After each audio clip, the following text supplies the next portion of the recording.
అమూల్య విశ్వతో మాట్లాడడానికి వల్లి, భాగ్యం సహాయంతో బయటకి వస్తుంది. విశ్వతో మాట్లాడుతూ ఉంటుంది. "ఏంటి విశ్వ, ఎందుకు ఇలా నన్ను ఇబ్బంది పెడుతున్నావు? నేను నీతో పెళ్లి చేసుకోనని చెప్పాను కదా" అని అంటూ ఉంటే, "ఏంటే ఇలా మారిపోయావు?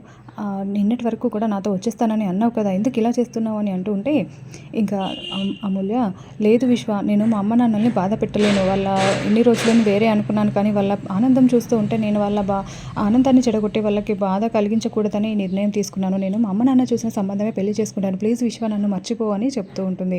"ఏంటి నిన్ను మర్చిపోయేది, వస్తావా లేదా" అని అమూల్య చేయి పట్టుకొని ఇద్దరు రౌడీల సహాయంతో విశ్వ అమూల్యాన్ని కిడ్నాప్ చేసి తీసుకుని వెళ్ళిపోతాడు. ఇంకా వల్లి, భాగ్యం చాలా టెన్షన్ పడుతూ అయ్యో ఎలా జరుగుతుంది ఏంటి అని చాలా భయపడుతూ చూస్తూ ఉంటారు.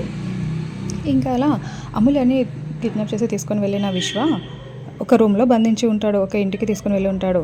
"ఇన్ని రోజులు నేను నిన్ను ప్రేమిస్తున్నాను అని అనుకున్నావు కదా, ఇప్పుడు రావే, నీకు నా నిజ రూపం చూపిస్తాను" అని అమూల్యని ఒక రూమ్లో కూర్చోబెట్టి తన ముందు చైర్ వేసుకొని కూర్చొని, "నేను నిన్ను ప్రేమించలేదు, ప్రేమించినట్టు నటించాను. మా అత్తయ్య ప్రభావతి అత్తయ్య చెప్పినట్టుగానే నిన్ను ట్రాప్ చేసి ప్రేమించాను" అని చెప్తూ ఉంటే అమూల్య చాలా షాకింగ్గా చూస్తూ ఉంటుంది. "అంటే నన్ను ఇంత మోసం చేసావా నువ్వు? అసలు నేను వదిలిపెట్టను రా, నేను చంపేస్తాను" అని అమూల్య అంటూ ఉంటే, ఇంకా విశ్వ ఒక్కసారిగా చైర్లో నుండి లేచి బాగా నవ్వుతూ, "ఏంటి నువ్వు నన్ను చంపేది? ఇక్కడి నుంచి నువ్వు ఎలా బయటకు వెళ్తావు?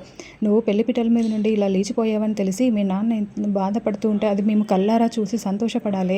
అలా నువ్వు మా ఇంట్లో ఆడవాళ్ళని ఇద్దరిని తీసుకుని ఇద్దరికి అలా పెళ్లి చేశారు. లేకపోయి మేము ఎంత బాధపడ్డామో ఆ బాధ మీ నాన్న కూడా అనుభవించాలి. అందుకే నిన్ను ఇలా తీసుకొచ్చాను" అని విశ్వ ఒక తాళిబొట్టును తీసుకొని వచ్చి అమూల్యకి కట్టడానికి ట్రై చేస్తూ ఉంటాడు. అమూల్య, "ప్లీజ్ వద్దు విశ్వ, వద్దు" అని బ్రతిమలాడుతూ ఉంటుంది. మరి ఏం జరగబోతుందో వచ్చే ఎపిసోడ్లో తెలుసుకుందాం.